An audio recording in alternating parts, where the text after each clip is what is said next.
কথাগুলো মন দিয়া শুনবেন।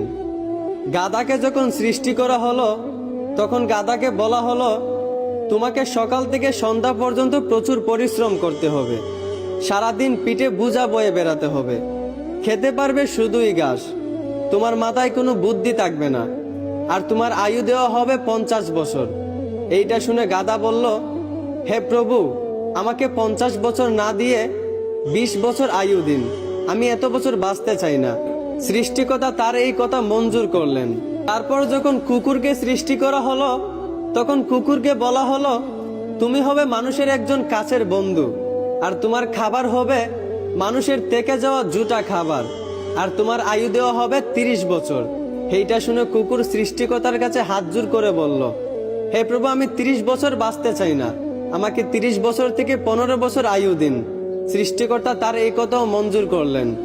তারপর যখন বানরকে সৃষ্টি করলেন তখন বানরকে বলা হলো, তুমি শুধু এই গাছ থেকে ওই গাছে ঝুলতে থাকবে আর মানুষকে বিনোদন দেওয়ার চেষ্টা করবে, আর তোমার আয়ু দেওয়া হবে 20 বছর।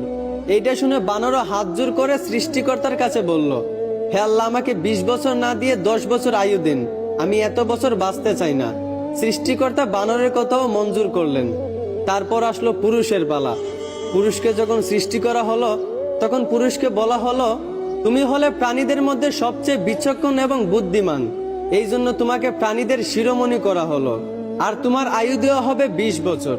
এইটা শুনে পুরুষ সৃষ্টিকর্তার কাছে হাত জোড় করে বলতে লাগলো, হে প্রভু, 20 বছর আয়ু একদম কম হয়ে যায়, আমি আরো বেশি দিন বাঁচতে চাই, আপনি বরংস গাধায় যে 30 বছর আয়ুটা ফিরিয়ে দিয়েছিল ওই আয়ুটা আমাকে দিয়ে দিন, আর কুকুর 30 বছরের মধ্যে যেই 15 বছর আয়ুটা ফিরিয়ে দিয়েছিল ওই আয়ুটাও আমাকে দিয়ে দিন, এবং বানর 20 বছর থেকে যেই 10 বছর আয়ুটা ফিরিয়ে দিয়েছিল ওই আয়ুটাও আমাকে দিয়ে দিন।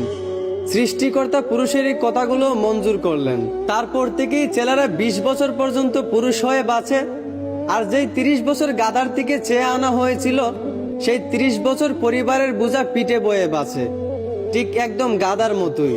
বাকি 15 বছর সন্তানরা যা দেয় তা খেয়েই বাঁচতে হয়। যেমন একটা কুকুরকে মানুষ যা দেয় তা খেয়েই বাঁচে, ঠিক তেমনি একটা পুরুষও বাকি 15 বছর এইভাবেই কাটাতে হয়, ঠিক একটা কুকুরের মতোই। আর বাকি 10 বছর পুরুষদেরকে বানরের মতোই বাঁচতে হয়।